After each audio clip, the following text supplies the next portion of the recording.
this damaging myth of like the natural teacher, that some of us are just naturally amazing and other people will always struggle. I don't believe that's the case. Teaching is a craft. How do instructional activities influence student retention? Would you like a few suggestions about strategies to improve the experience of our students so they continue their work with us?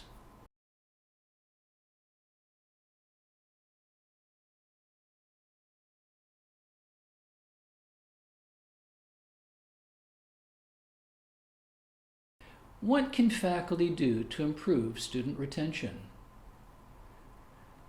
In this continuing conversation about student retention, I asked 3 colleagues that question. I believe that all of us want our students to succeed. But I also know that many of us have not received formal guidance associated with teaching. I asked Carrie Anne Platt, Phil Hunt, and Jeff Boyer to share instructional strategies to improve student retention. Carrie Anne is an Associate Dean in the College of Arts, Humanities, and Social Sciences. She's also co-chair of the President's Council on Retention. Phil is the Registrar for North Dakota State University. President Cook recently asked him to serve as a Special Assistant for Retention. He's also serving as co-chair with Carrie Anne of the President's Council on Retention. Jeff Boyer is the Director of Assessment and Accreditation. Before sharing their suggestions about instructional strategies, it seems important for us to remember that most students leave the university between their first and second semester of their first and second year. This suggests that we should think about 2 critical issues: student transition from high school to the university, and student experiences during their first year. I don't think we think carefully enough about how big of a transition high school to college is. I think as faculty, we can be a little dismissive because we were successful. Also, newsflash, we're not like most of our students. Most of our students are not going to go on and earn a PhD, these advanced degrees, and want to be involved in higher education. So I don't think that's fair that we place really higher expectations that we maybe account for ourselves on young people who are making a really big transition. Phil, Carrie Anne, and Jeff provided the following suggestions to us for improving retention. They suggest that we should assess our teaching. We should provide feedback to students throughout the semester. We should create opportunities for students to interact with us. We should help our students feel like they matter. And they also recommended that we pay attention to our language and our tone because they contribute to a positive learning environment. Phil and Carrie Anne suggest that assessing our teaching is important. This includes paying attention to student feedback. That should include collecting information from students throughout the semester, rather than just at the conclusion of it. I do not understand a model in which we get feedback from our students only at the end of the semester after the course is over, and we cannot change anything for those particular students. So within our college, I share a midterm course survey template that people can use to collect feedback from students. It asks both about within like the instructor, what could they kind of start, stop, and continue doing, and it asks students to reflect on kind of what are you doing that's helpful for your learning? What would you change in the second half in order to get more out of the course or meet your learning goals?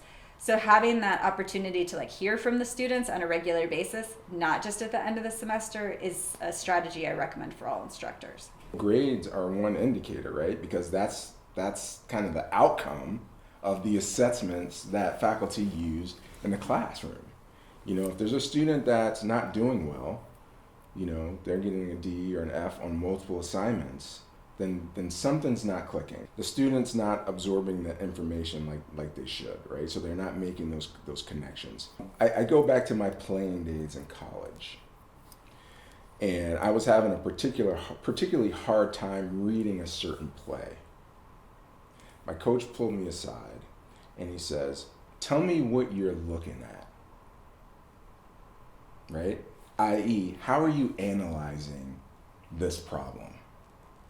And I walked him through what I was analyzing and how I was reading the field and reading the players. He goes, I need you to make this one adjustment. Instead of reading this player or this position, read this player in this position. Carrie Anne and Jeff recommended providing feedback to students throughout the semester. They suggest that only providing a midterm and a final exam grade are problematic. Providing information about student performance. And so this really does mean like putting information in a grade book, if you, or how, whatever you use to evaluate students, is to ensure that students actually know this. If you're not regularly entering information about student performance in a course or talking with students about their performance, giving feedback on their performance, students really can't adjust their approach to learning because they really don't have any idea of how well they're doing. One strategy that I see people use is moving away from a model where they have like one big exam or maybe two big exams, the traditional model of like a midterm and a final, and starting to break it up into maybe weekly quizzes, trying to break what might have been a really like high stakes exam up into smaller pieces can be one strategy. It can give you an opportunity to see what students are understanding and not understanding as you go along, instead of like hoping that they're getting it and then discovering that the average on your midterm exam is 40% or something like that. Jeff shared some interesting thoughts about office hours, suggesting that we might want to change the name from office hours to student help hours. He also recommends making some changes in when and how we make ourselves available to students. So we need to just get rid of that language. Quit calling it office hours. Call it student hours, or call it help hours, or call it student help hours. But to do it at different times, do it at different locations. It can be intimidating for students to want to come to a faculty's office, so do it in a different location. We can do Zoom office hours. You can open up a room for an hour. Really, just being much more mindful about what this idea of office hours, what it really means, and what it's for. Okay. It's not surprising that all of our colleagues emphasize the importance of helping students feel like they matter. This is particularly important during their first year on campus. I would say, do what you can in your classroom to create a sense of belonging, right? When students feel involved, when they feel as though they're and look, nobody's saying you got to be friends with all your students, but let them know that you see them and that they're there and that you care about the experience that they are having in the classroom. Notice when students aren't attending or aren't turning in work.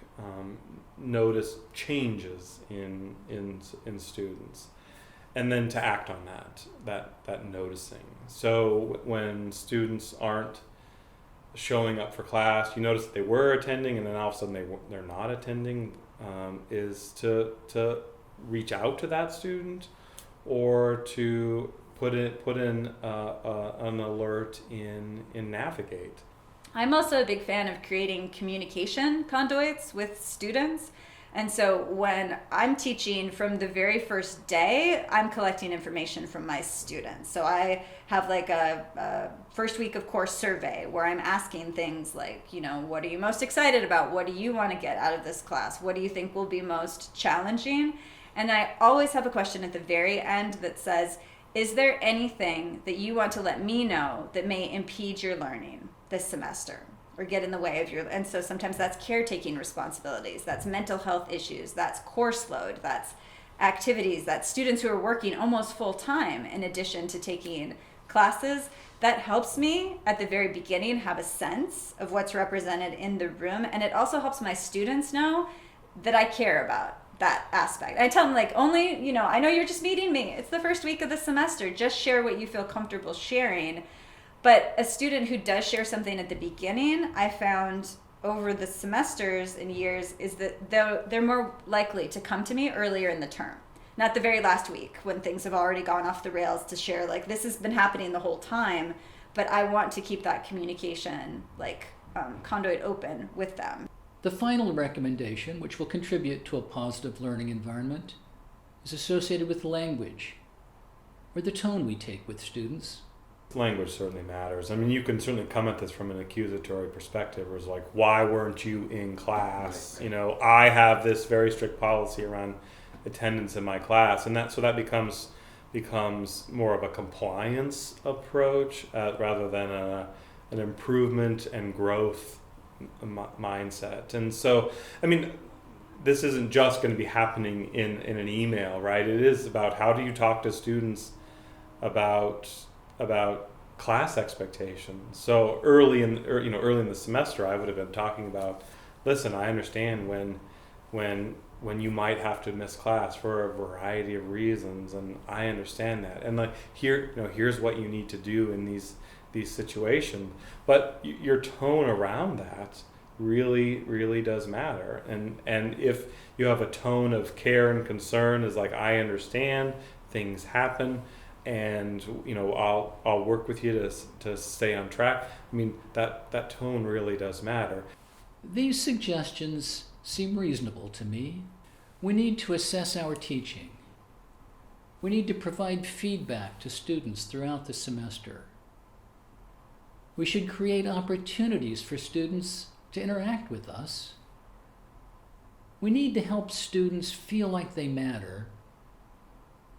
And we need to pay attention to our language and our tone, because they contribute to that positive learning environment for students. I'll close by sharing these thoughts from Jeff, who encourages us to provide students with the same grace that we routinely request from our colleagues. I've yet to meet a colleague of mine who is always on time, who always submits things when they're supposed to. I extend the same grace to my colleagues who I have had to chase down, after multiple requests for information or a report. I've had to chase them down. And so I guess I could apply that same logic, like, well, you're an adult. Shouldn't you know that you're supposed to do these things? No, guess what? It's it's humanity. We forget things. We get distracted. Life happens. Mm-hmm. I understand that. I extend grace to my colleagues, as I hope my colleagues would extend grace to me. And so let's extend that same grace to particularly to our students who are still finding their way. Take care.